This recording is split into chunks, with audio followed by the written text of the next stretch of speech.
The CBS Radio Mystery Theater presents...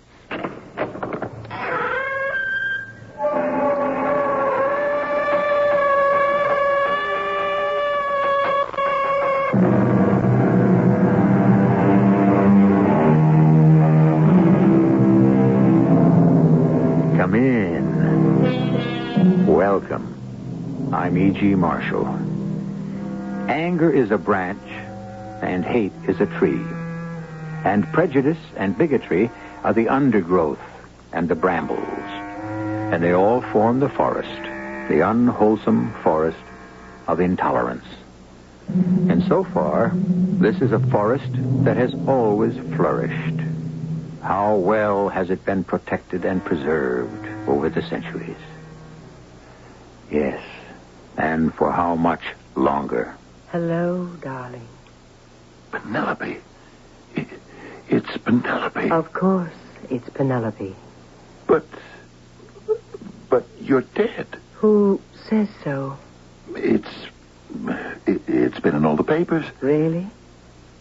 Aren't you the one who says believe half of what you see, a quarter of what you read, and nothing of what you hear? But I went to your funeral. Well, if it really was my funeral, then obviously I didn't stay put.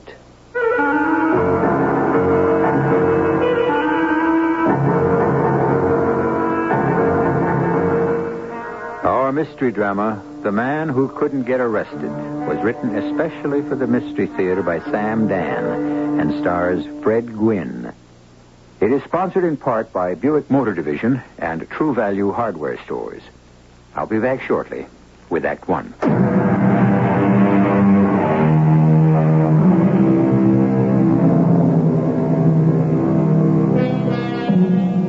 Society endures, which is not to say it always will, but as of now, the work of the world goes on. Most people can be depended on to do their jobs. Most people accept their responsibilities. Most people obey the law. And why? Is it morality? Is it citizenship? What keeps most people on the straight and narrow? Our little drama may cast a ray of light on the subject. On the other hand, you may find yourself deeper in the dark than ever. It is night. Late at night.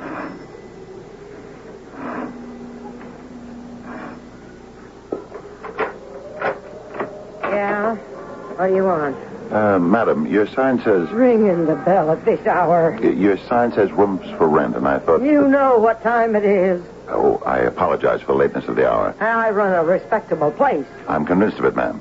I wouldn't have rung your bell, but I saw the light on in your window. Well, come on in. Do I have to catch my desk standing out here jabbering? Thank you. Well, you want a room? This one at the foot of the stairs. Bathroom's at the end of the hall. It's very nice. Yeah, well, so what do you want? A palace it ain't.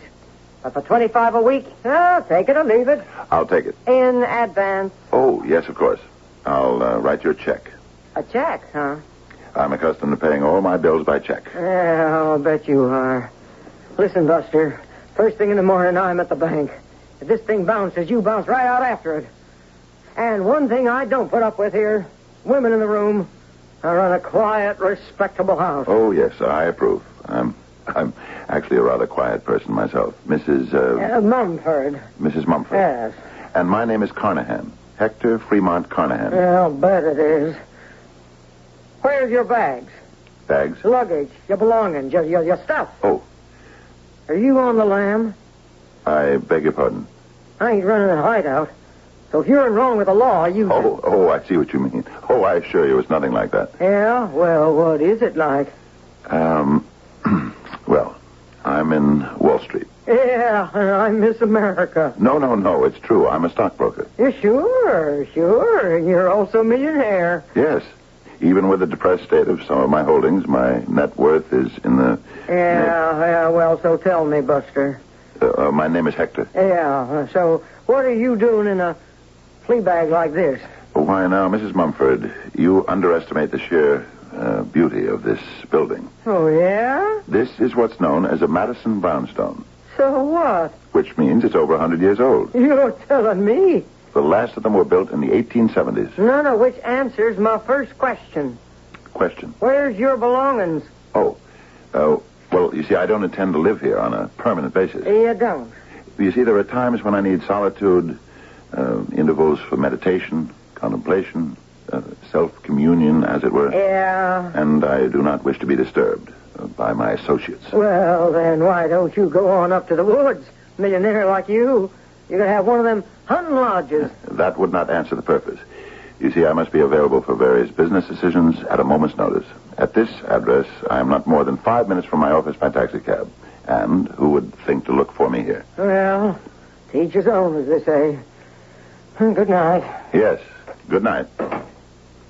Yes, good night, Mrs. Mumford. What a perfectly horrid woman. But that doesn't matter. I must think clearly. Clearly. Help me. I must try to remember. Please, help me. What's that? Help me. Who's that? I'm going to be killed. Who are you? I don't want to be killed. Who is speaking? Don't let me be killed. Who are you? Where are you? I don't want to die. Who is that talking? Who? I never did anything wrong. You're in this room. He's going to kill me. Why can't I see you? Stop him, please. Stop him. He's going to kill me. Who are you? Where are you? What's going on in there? Open up. Who are you? Open up, I said. Yes. Just a minute. Okay, now, what's happening? I don't know. Who's in this room with you? I guess nobody. What do you mean, you guess nobody? Well, I don't see anybody, do you? Well, if there ain't nobody in the room, who are you yelling at? I heard somebody. Who? It was a woman. I thought we laid down the ground rules here. No women in the room. She was in the room before I got here. Oh, you're crazy. I heard her voice. Are you nuts or something? We'd better call the police. The cops? What for? She was calling for help. Who was calling for help? The woman in the room. Well, you said there was no woman. I said I didn't see her, but I heard her. Heard her distinctly. She's begging for help. Somebody's going to murder her. And when was this? It was just now. Yeah? Well, so why don't I hear her? Well, let's just be quiet and listen. I still don't hear her. But it was just as Are plain you as... sure you haven't been taking too much sauce? I tell you, I heard her. Her voice. She's pleading. She doesn't want to be killed. She's begging for help. Oh, all right. Let's put a stop to this. Now, look. Is there anybody in this room? Any place that needs help? Now, is there? Speak up. Well, go ahead. Speak up. Let's hear from you. Well, you hear something, Mr. Hector Carnahan? Yes or no? Well, I did just before. I mean right now. But, Mrs. Mumford, I distinctly heard... Mr. Carnahan, I don't rent to drunks. Mrs. Mumford, I swear to you, I'm absolutely sober. Oh, well, then it's worse than I thought. You might bear in mind I don't rent to nuts either. Good night. But I heard it. I heard a voice, a woman's voice. Oh, I must think clearly. Clearly. Please, somebody help me. I don't want to die. No, it isn't true. It's my imagination. It isn't true. I never hurt anyone. I don't want to die. I have to think. Think. Help me. Who are you? Help me. I'm getting out of here.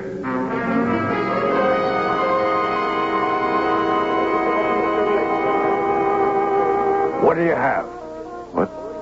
Oh, where am I? Where are you? Well, if you have to ask, you don't have any business being in here. This is Harry's bar, pal. Oh, I'll have a drink. Anything. You sure you can handle it? Oh, I'm fine. Just fine. You're the doctor. Please help me. Bartender, Yeah? listen. Do what? Don't let him kill me. Who is she? Who's who? That woman. What woman? I don't want to die. Don't you hear that woman? What are you talking about, buddy? I'm going to be killed. That's what I'm talking about. Don't you hear her? Listen, friend. Answer me. Don't you hear her? Friend, you better not have one. You don't hear a woman? Why don't you just go home? I don't want to die. Sleep it off. Don't you understand? We have to help her. Yeah, sure. Can we let a woman die? Oh, well, why don't you go home, huh? You don't believe me. You're trying to humor me. Now, look, mister. You think I'm a nut. Well, okay, read this. My card. Now, look, why don't you just... Just read my card. Yeah. Hector Fremont Carnahan, okay. Read the rest of it. Go ahead. Carnahan, Dale, and Wolstein, yeah. CD&W, one of the largest brokerage firms on the street. Yeah, sure.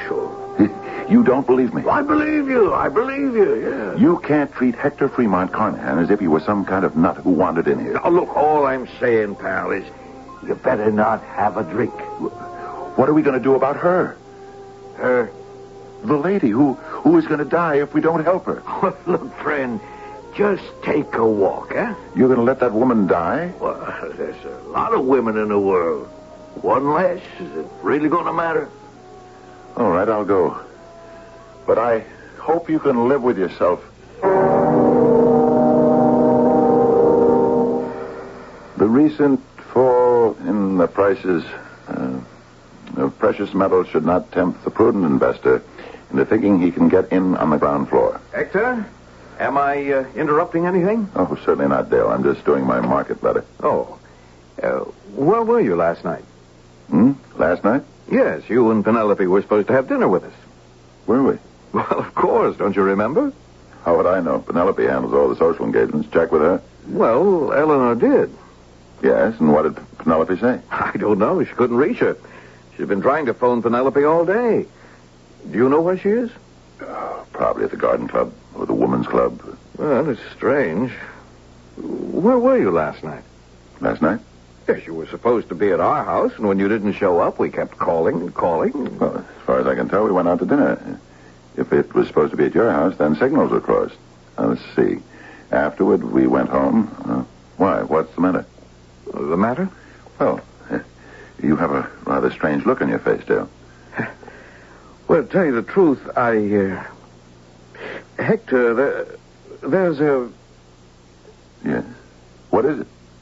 There's a woman in my office. Yes? And she told me a rather unbelievable story. Yes, about what? About you. About me? Yes. Her name is Mumford. Mrs. Marguerite Mumford. Do you know her? Marguerite Mumford. Never heard of the woman in my life. Well, let me tell you what she said.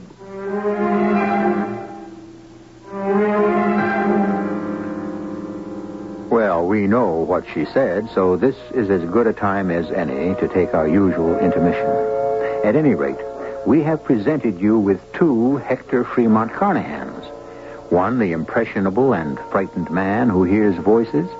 The other, the hard-headed, no-nonsense man of business. Which one is he, really? He could be either. Neither. Or both. Act 2, very shortly.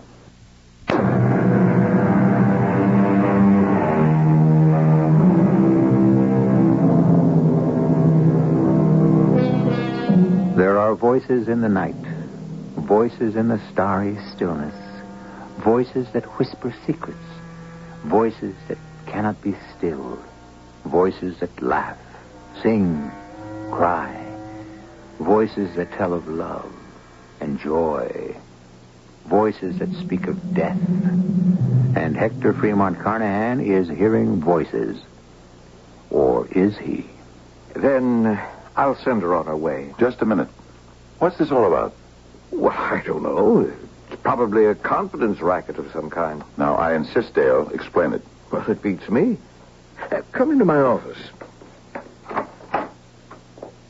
Mrs. Mumford? Oh, well. Good morning, Mr. Carnahan. Do you know me, madam? Well, sure. From where? Mr. Carnahan, you don't remember me? How could I remember you if we never met? Oh, it's worse than I thought. Madam, state your business. Well, I don't know where to begin. Well, you came around to my rooming house on Hudson Street late last night. Whatever would I be doing on Hudson Street? Near the waterfront, especially late at night? Well, sir, that'd be your affair. You rented a room. Room? Whatever for? Well, I can only tell you what you said. You said you needed it for intervals of meditation. Was it contemplation? And I guess it was communion. I said that? Yes, sir. And you paid me 1 week's rent in advance, $25. You wrote me a check. And I took it to the bank this morning. And I asked, is it good? And they said, well, as good as gold. Let me see that. Look at this, Dale. Yes, it appears to be your signature, Hector. Exactly. It's a very clever forgery. I'd better destroy this at once. Well, you... It was not me. Yes, sir. But I had to go along with the idea. It was you. You see, you was acting very strange. In what way? You were hearing voices. Voices? Yeah, a dame. Woman? What sort of woman? A woman who was calling for help. Why? Well, because someone was fixing to kill her. Who? Well, I don't know. I didn't hear her. You're the one who claimed you heard But her. it wasn't me. Well, what do you want from me?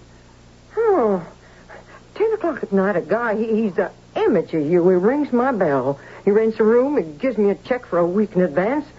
And then he starts screaming. He hears some dame who's in trouble. Well, I figure this guy's got to be sick. Well, I find out he's a big Wall Street businessman. And I say, well, why don't I go to this guy's office? Oh, look, I ain't no angel of mercy. I had an angle. I figure maybe the guy's partners or somebody would slip me a couple of bills for my trouble. Well, it's worth it, ain't it? You did the right thing, Mrs. Mumford. Yes, thank you. So, there's an imposter. Oh, I tell you, that guy is the spitting image of you. Just like you had a twin brother. Thank you for your trouble, Mrs. Mumford. And here's $25 that the man was supposed to have paid you, and something for yourself. Oh, well, thank you. Oh, well, goodbye, sir. Goodbye. So, someone's going around claiming to be you, Hector. What's the fellow after, do you suppose? I could see where someone might use my name to steal service at a luxury hotel, but for a dive on the waterfront. Oh, excuse me, Hector. Yes? I'll put her on. Is that my wife? No, it's mine. Eleanor? Uh-huh. No, I just spoke to Hector. He doesn't know about the dinner date last night. Oh, he doesn't know where Penelope is either. Well, dear, I'm sure there's an explanation. Oh, well, all right. All right. Goodbye. Well, she's been trying to reach Penelope. Oh, I'm sure there's some explanation. We'll get it all sorted out when I see Penelope tonight.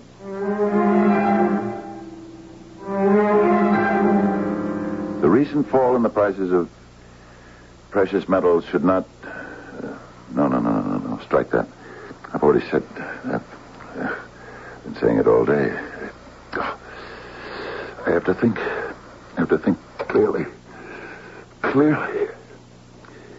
It's 6:30. What's happened to the time? Everyone's gone. I have to think. I'm slipping again. Hector, dear. Penelope. Well, what is it? Well, you look as if you've seen a ghost. Is it you? Well, I'd like to know who else it would be. Oh, Penelope. I had a dream. Yes? A terrible dream. Oh, well, if it was a terrible dream, you'd better forget it. No. I have to tell it to you. Well, whatever for? I don't tell you my bad dreams. Well, that's because you never have any. Penelope, I look at you now, I see how beautiful you are. Oh, flattery, flattery. I love it. And how good you are. Well, about that. Listen. Listen and forgive me. Well, did you do something wrong? I dreamed I did something wrong. Well, darling, you can't be held accountable for that. Well, I was jealous. Jealous? Of what? Of whom? Of Ben Walston. Ben Walston? Whatever for? Well, I thought you had fallen in love with him. With Ben Walston? And that you were having an affair with Ben Walston. With Ben Walston? Oh, but that's impossible. Well, when you're jealous, anything's possible. Ben Walston. I was so angry, I decided to kill both of you. Oh, you're kidding. I'm telling it the way it happened. But Hector, dear, I've only known you to become passionate over stocks and bonds. I don't show it, Penelope. But I love you very deeply. I know that, darling. And the fact that you and Ben were having an affair... That's only in your dreams? It became too much for me. You had made an excuse that you had to visit a friend somewhere out of town. But I knew that you and Ben were going up to the lake house together. And did we? Yes. And did you surprise us in flagrante delicto, as they say in the tabloids? No, not exactly. But you were both up at the house, and so I sneaked into the study where Ben was reading. He didn't see me or hear me. I got very close to him, and I shot him. You heard the gun, and as you came into the room, I shot you. Oh, Hector, how could you? I told you I was insane. I was crazy with jealousy. All right, darling, I forgive you. Well, before I went up to the country, I was able to get into Ben's apartment. I wrote a note on his typewriter. I'd love to read it. And as near as I can remember it was a suicide pact note. He was supposed to have written that I wouldn't give you a divorce. And so the two of you preferred death to being apart. Oh, you are a romantic, darling. Yes. Better to be together in death than separated in life. Darling, word of this must not get around Wall Street. I left you and Ben and the note in the summer house, and I came back to the city. Incidentally, did you know we had a dinner date with the Dales? Oh, I knew I had forgotten something. I was in a daze. I went back to the apartment, but I couldn't stay. Well, too many memories of me, I suppose. It was dreadful. There was a voice. It sounded like yours, but I refused to recognize it. And the voice kept begging for help, imploring someone to save her from death. Oh, how dramatic. I ran out of the house. I ran and ran down the deserted streets. The voice kept following me. I suddenly found myself in a neighborhood near the docks. I was frightened. I was exhausted. Well, this would have been a good time to wake up. I saw a sign on the tumble-down building. It said, rooms for rent. Well, any port in a storm. I went in there. Some slattern of a landlady rented me a dreadful little cubicle. But your voice followed me there, too. So I ran out. Oh, you poor darling. Into a bar. But your voice wouldn't let me be. Finally, I woke up. I was home in bed, and I remembered. You were spending the night at your mother's. How is she? Oh, she sends you her love. The Dales will want to know why we didn't have dinner there last night. Oh, I wish I could come out with it and say they bore me. Please don't. Well, I shall make up a most delicious excuse. Well, shall we go home to dinner? Oh, you go, darling. I have something, committee meeting tonight, and we're having dinner sent in. Oh, will you be home early? Oh, very early. Okay, then. I'll stay here a while and finish this. Good. And then we'll both get home about the same time, and you won't have a chance to miss me.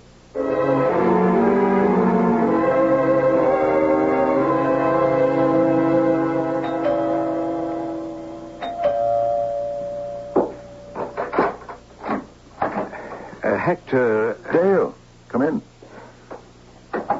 Hector, I don't know if you're going to appreciate what Eleanor and I are doing, but friendship imposes certain obligations. Well, sit down. Drink? No, I think all this is better clear, cold, sober. It sounds grim. Well, last night you didn't show up. Yes. Penelope didn't... Didn't what? Didn't remember? It's possible. You know about Penelope and Ben Walston. Now, look, Dale... If not, you're the only one who doesn't. And that's what friends are for. I'm telling you. Why? Because a man who pretends not to see what's crystal clear to everyone else is laughed at as a fool. She went away with him last night. Yes, and if she did? You found out about it. It almost drove you mad. Is that so? That woman in your office today, she wasn't lying. There's no imposter. You roamed the streets like a lost soul. I went into all of the neighborhood bars, and most of them remember a nut. Yes, that's what you were to them. A nut who tried to convince everyone that he heard a woman's voice. Hector... It's my affair. No. It's Penelope and Ben's affair. Hector, would you take her back? Dale, there's something you should know. Eleanor's going up there now. Going where? To the lake house. She's going to try to convince Penelope to come back. She's driving up the country to ask Penelope to come back to me? Well, it's what you want, isn't it? She's going to have that long drive for nothing. You mean you know she won't come back? She's here. Here? Where? I spoke to her at the office around 6:30. Oh, well, then everything's all right? She's at a committee meeting. She's due home any minute. Oh. Well, Eleanor and I have egg on our faces. There was never anything between Penelope and Ben. Well, it sure looked that way. Oh, you know Ben. He's like a stray cat. And Penelope has a heart that's big enough for all the world. Yes, well, Hector, we meant well. You must course. believe that, yes. Will you have dinner with us tomorrow night? Have Eleanor check with Penelope in the morning. Yes, of course. Well, good night, Hector. Good night, Dale.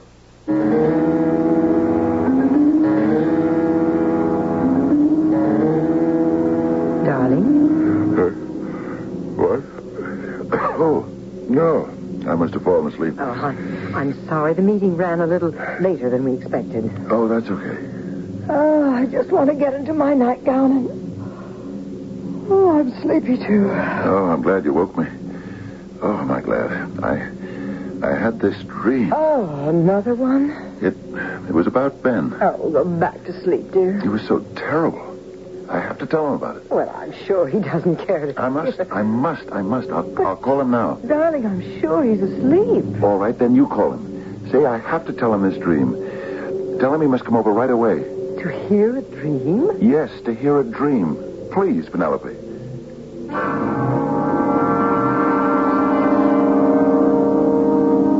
Well, it's midnight, and we're dealing here with a dynamite dreamer. Now, before you put any of this down, remember, nobody really knows what a dream is. For all we know, the dream life may be the real one, and vice versa. Especially to those people who have learned how to develop the capacity to dream. What's this about a capacity to dream? Is there proof such a thing exists? Well, is there proof it doesn't?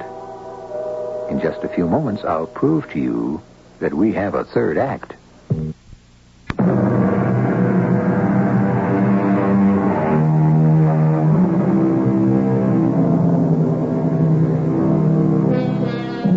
Mr. Hector Fremont Carnahan keeps weaving in and out of a dream world, and in and out of the world that we hold to be reality. And so far, no one can really tell which is which. And that's par for the course, because who really knows what's what about anything these days? Now, what's this all about, Hector? Ben, we must make peace. Why, are we at war? Yes, you and I are at war. Oh, it's the craziest thing I ever heard of. Please, Ben, just listen to Hector. I felt so strongly, I was sure. Some of my emotion had to be communicated to you. Well, perhaps it was. I would dream violent dreams about it. Oh? Just this evening, I dreamed I was at your house, and I was waiting there to kill you. What for? Jealousy. Then he had the same dream about me. I just want you to know how I felt, Ben. Well, you have nothing to be jealous about, Hector. I think hatred cannot be concealed, especially when it's so all-consuming. The one who is hated must be able to sense it. Did you? Well, will you forgive me? Well, certainly. That is, if you think I have anything to forgive. Ben, I killed you. In my dream, I killed you. But I want us to be friends, the three of us, the way we always were. Can we go back to that? Hector, I'm not aware that we ever left it. Oh, Ben. Ben, that's a load off my mind and a weight off my heart and a burden lifted from my soul. Oh, that's beautifully put, Hector. Beautifully. I couldn't have said it better myself. You're not supposed to talk like that, you old stockbroker, you. Suddenly I feel tired. Oh, it's late. Very late. Well, I'd better be running along. Good night, folks. Oh, don't bother. I'll let myself out. Good night, Ben. Yes, darling, I'm tired. But for the first time in ever so long, I'm pleasantly tired. Oh, that's good. Happily tired. The way you're supposed to be. Now, dearest, you just close your eyes Yes. and get to sleep. Yes, I'll do that. Penelope. Darling, get to sleep. You would never leave me, would you? Oh, you're so silly. Why would I? Well, because I'm so dull. Oh, nonsense. I'm not an exciting person. I'm not a clever person. Now, dear, that's enough. Like Ben Walston. Like Ben Walston.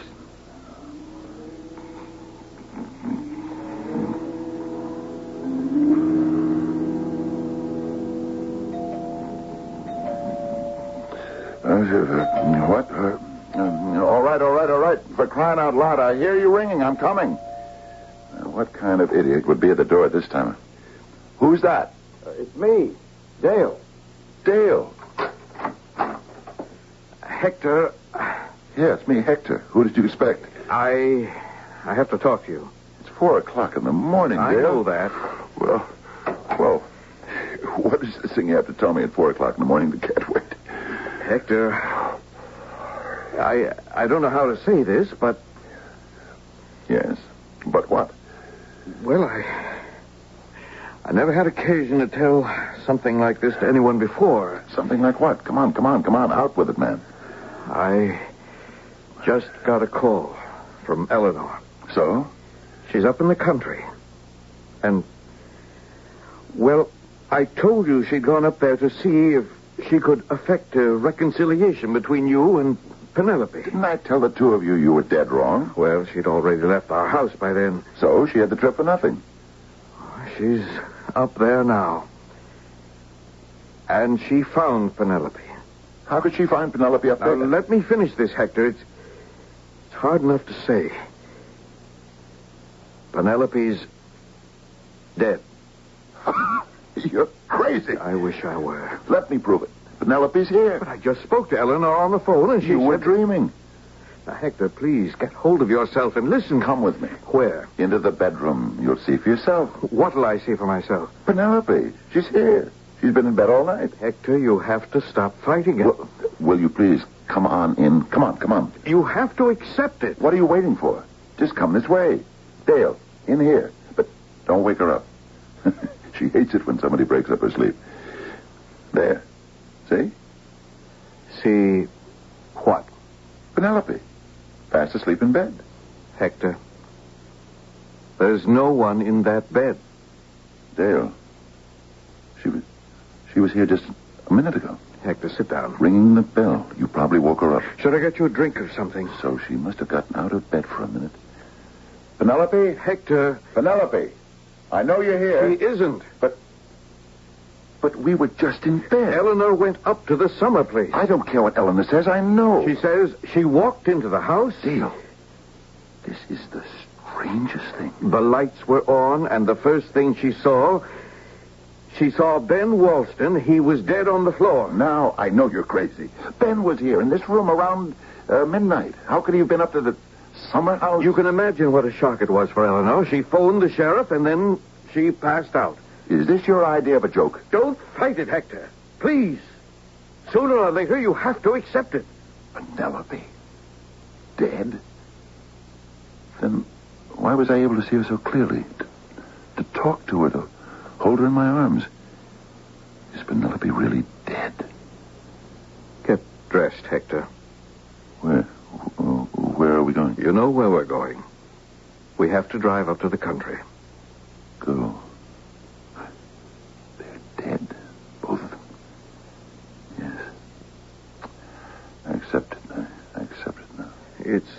going to be very bad for you for a while, but this is the first step you have to take.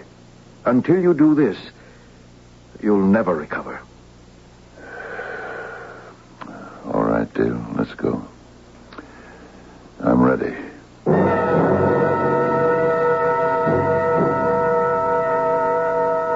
Evening, Mr. Carnahan. Hello, Sheriff. Let me tell you what happened. We all knew they were carrying on, your missus and Ben Woolston. I'm sorry I have to say that, Mr. Carnahan, but it's part of a police record, you understand? I understand. Well, I guess they could see no future. People in a setup like that, they can get awful depressed. I've seen it happen. Well, anyhow, they must have made a suicide pact. He shot her, and he then turned the gun on himself. We got the note.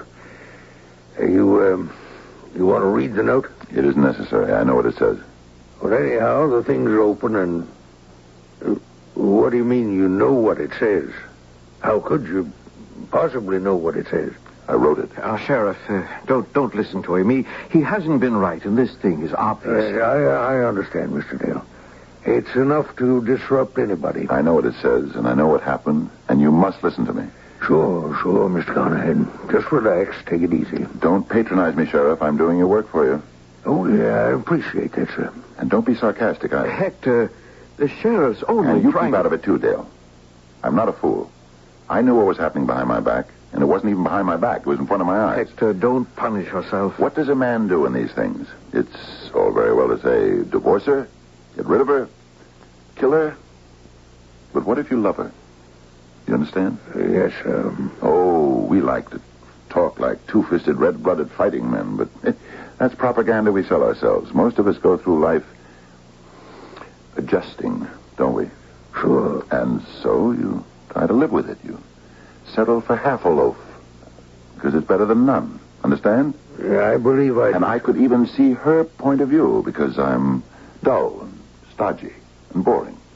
And she was, well, she liked to get out. She loved the theater, concerts, lectures, everything that just meant nothing to me.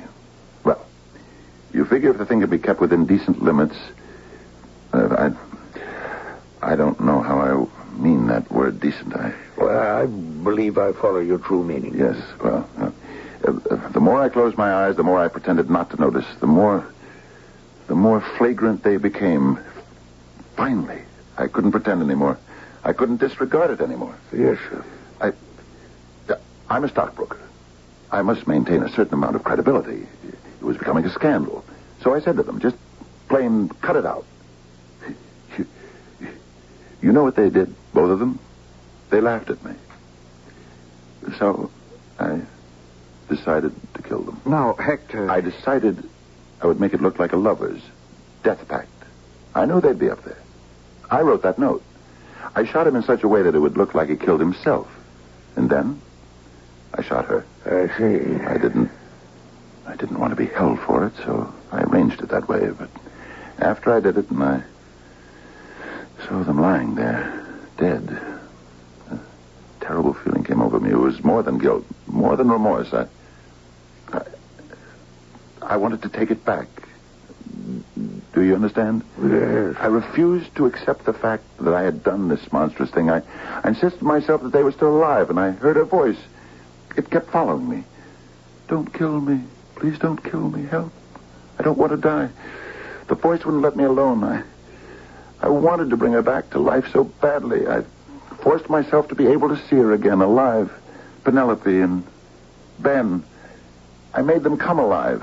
For me. Sheriff, can't you see how ridiculous that is? Of course it's ridiculous. Well, the coroner is satisfied with murder and suicide. What do you mean the coroner is satisfied? Everybody's satisfied. But I'm telling the truth. I'm going to get you to a doctor. You need something that'll let you sleep, Mr. Carnahan. I can prove it. I wrote the note. It was typed on his own typewriter. We established that. Because I sneaked into his apartment? Yeah, sure. I fired those shots. He didn't. He couldn't. Look at his hands. Give them a paraffin test. It'll show he has no powder burns. When you fire a pistol, there have to be powder burns on your palm. Only in detective stories. Okay. So he killed her. And then he killed himself. That's what you say. But I killed him first. Shouldn't the coroner's report show how he died before she did? How long did you say you waited between killings? At least a minute or two. Well, you can't establish time of death with any accuracy within a quarter of an hour, maybe a half. All right. Here's the proof. Maybe subconsciously I knew I wanted to get caught. He was found holding the pistol in his left hand, wasn't he? You're telling the story. I inserted the gun into his left hand. He's right-handed. That's a known fact. Everyone knows that, don't they, Dale? Ask Dale. He knows it. We all three played golf together, didn't we? All right, even if it's true.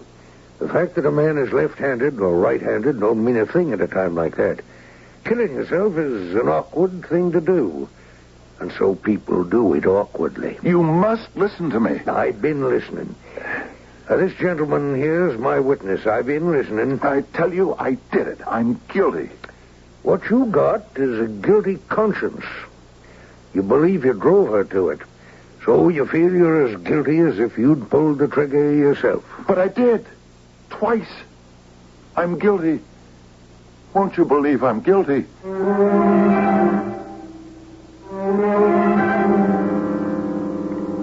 Well, do you believe it?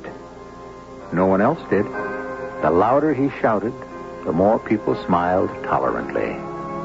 Then, of course, as happens in these affairs, people's patience wears a bit thin. And finally, the only way to handle the situation was to place Hector Fremont Carnahan in an institution, where he insists to this day he is guilty. I shall return in just a few moments.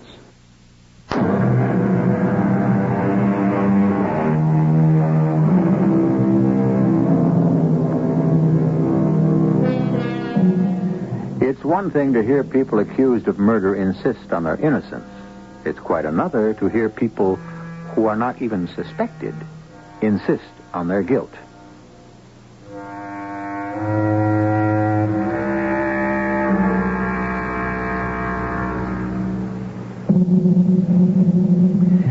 Well, is he or isn't he? Did he or didn't he? We left enough clues in the story, but unfortunately, they could support either point of view. The only people who know for sure are Penelope and Ben. And how can they possibly tell us?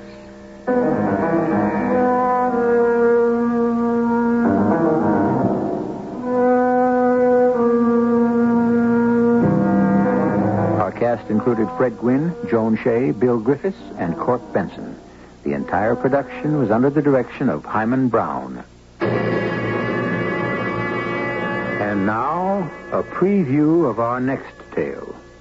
Remember a few years ago when I come home after my chores and you found me flat on the bed? Mm-hmm. I told you I was tired and my stomach was upset. I didn't want to worry you, Emma. It wasn't my stomach. You heard the voice, Rob? Yeah. I didn't say nothing for fear people would say I was an old fool. But I heard the voice. Oh, Mother, please let me in. Please, Mother. That's what I heard. Heaven have mercy on whoever it is. Amen. Who could it be? I don't know, Emma. But you couldn't pay me enough to walk past there after sunset. Radio Mystery Theater was sponsored in part by True Value Hardware Stores and Buick Motor Division. This is E.G. Marshall inviting you to return to our Mystery Theater for another adventure in the macabre. Until next time, pleasant dreams.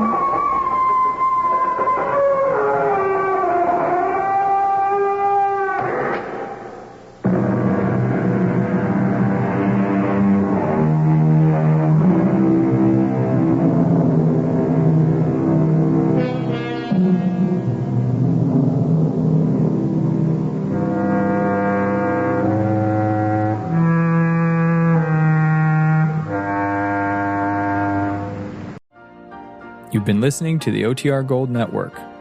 Find more classic radio at otrgold.com.